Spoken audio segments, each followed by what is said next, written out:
everybody, John Van Dyke here for New Jersey Exposed. Today is Saturday, August 20th, 2022. Time is 6:24 p.m. Yes, that is Jersey time, in case you didn't know by now and you're new to the channel. And as always, if you have a short attention span and you don't want to listen to me babble, you can go right to the link and read the story yourself and bypass all my bloviating. For the rest of you who want to sit and listen to me, enjoy listening to me, and can tolerate looking at this face for 10-15 minutes, thank you. Okay, here we go. So we got another well-trained professional psychopath out there protecting the government. This is reported on August 3rd, 2022. It's on local10.com. Reads as follows. Opa-Locka cop raped friend in Krispy Kreme parking lot, police say. Well, again, is anybody surprised by any of this? What are you doing here? Here we go. Anybody surprised by this? Of course not. I've done enough stories now. We know this is the normal everyday thing that they like to do. Raping women, sexual predators, and sexual violence against women is their #1 crime, followed by child exploitation, which would include child molestation and downloading child porn. And then I would say drunk driving would be probably the third one in line. Let me know what you think. What do you think the #1 things that they're... Give me the top 5 you think that they're doing. I'd like to hear what your opinion is on it. I'm just going by what the stories that I read and what topics keep popping up all the time. And seems to be another uptick in sexual violence. All right, let's find out what happened here. I did not read the full story. Didn't read the story at all. I saw the headline. An Opa-Locka police officer is accused of sexually assaulting a woman who described him as her best friend, forcing her to have sex with him in a parking lot of a Miami-Dade donut shop while she was too drunk to consent, according to an arrest warrant. Oh, so this is date rape. Another badge bunny, learning the hard way. She think, oh, look at that uniform. I can brag to all, I can show them off and brag to all my girlfriends. Look what I got. I got myself a hero with a uniform. Ugh. Officer Alandy Lewis, the 16th. I shit you not. This is what it says. Let's see if you can see it right there. Jeez. Right there. It's got an X, a 5, and a 1 there. An I. 24. Well, there you go. How many times I got to tell you? You got to stop hiring these kids under the age of 30. 30 should be the age you hire people to be cops. And I would say, you know, here in New Jersey, the cutoff age is like 36 unless you served in the military. So I don't know why they can't make... Well, I don't know why you can't be a cop at any age. If you can pass the physical test, why not? And I got a feeling it's probably going to be like that soon because law enforcement, nobody's applying for these jobs anymore. And it's nationwide. It's been on the local the news channels, the cable news stations, talking about how nobody's applying. They're having a problem getting cops because, well, let's face it, people. Nobody wants to... Nobody, you know, we don't trust the government. Why the hell would you want to be a government agent running around out there imposing government rule on other people and beating them up and stealing money from them on behalf of the government? Who in their right mind gets up more and says, that's a good idea. I want to do that. I want to go out and hurt people. I want to victimize them. I want to steal money from them on behalf of a government.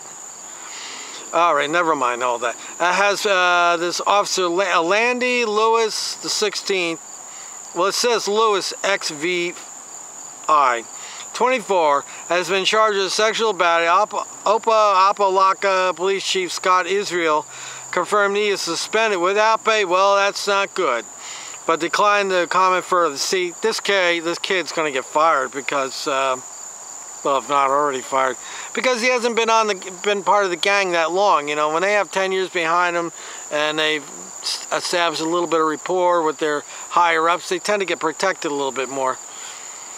Okay, and he's without pay, so that's not good. The victim told police that on July 9th, she and Lewis, 16, I'm not sure how to read this. Is it Lewis XV1? Attended 2 Miami-Dade parties, and one of those were gang parties, blue gang parties, and went to Tootsie's strip club in Miami Gardens. Wait a second. So you got a date with a woman. This woman, you're going to go out with this cop, and he's going to say, hey, let's go to a strip club? What the hell? Now, my other reason to take a woman to a strip club is she's probably hot, and I want to take her there and see if I can hook her up with another dancer for my entertainment. I would never take a female, because why would a female, unless she's a lesbian, want to go to a go-go bar, a strip club? I went to Tootsie's strip club in Miami Gardens, the Warren State. She described him as her best friend and said they knew each other for 6 years, having gone to the same high school. She told detectives that in between the first and second party, she became faded. Oh, so there's 2 parties. They went to one, and then they're going to go to another one. Faded or heavily intoxicated after drinking half a bottle of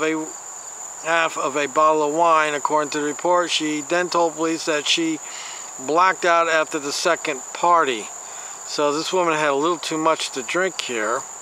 Doesn't sound to me like he spiked the drink, but one can never be too sure of themselves about that. The warrant states that the victim told police that she looked through her phone the next morning and discovered a photograph of her with her passed out with her shirt unbuttoned, and a video that showed her intoxicated and vomiting. She called Lewis X51 after the discovery. According to the police, who told her she was behaving belligerently at the second party, and the 2 left, later driving to Sunny Islands Beach and Tootsie's. While at the beach, the hero used the victim's locked cellular phone to photograph her and video record her so she could see how intoxicated she was. A Miami-Dade police detective states in the report. The detective wrote that the victim said she learned that Lewis X51 drove her from Sunny Isles Beach to her home. She unknowingly placed her hand on his thigh. Lewis X51 then fondled her breast, and the victim smiled at him, police said. At that point, Lewis parked at the Krispy Kreme Donuts at 530 Northeast 167th Street in Northeast Miami-Dade, police said. According to the arrest warrant, Lewis told the woman they had sex, and she said she vaguely remembered him forcing intercourse on her. She told detectives that Lewis X51 texted her and apologized days later. Officers wrote, boy, this guy's not too dumb. So he took pictures of her, and then he texted her. So he's admitting that he had sex with her. So this is going to validate every complaint that she made. And there's going to be other people around that are going to confirm that she was drunk. Lewis admitted to taking advantage. During that call, Lewis admitted to forcing the woman to have sex with him while she was drunk, the report says. Lewis X51 admitted to taking advantage of the victim and stated that if the victim was not intoxicated, he knew she would never consent to having sexual intercourse with him, police wrote in the report. Neighbors at Lewis X51's listed address say they sometimes see a marked Opa-Locka police cruiser in the driveway. One Opa-Locka police officer told Local 10 News that colleagues were aware of Lewis X51's arrest, describing him as a nice kid. Lewis was freed on a $20,000 bond. He was ordered to have no contact with the victim. Okay, well, I don't know, we can't really, there he is. He's a young guy. I'm telling you can't hire these young guys. They're not mentally prepared. They're too wild. I know, you get older, I can tell you this much. At my age, I get around 20-year-olds, I want to get away from them because I find 20-year-olds to be obnoxious to be, or not all of them, but I find in groups of them being around them, they're obnoxious because they're still behaving like teenagers. They haven't exactly become adults yet. So they think they're adults, but they don't act like adults.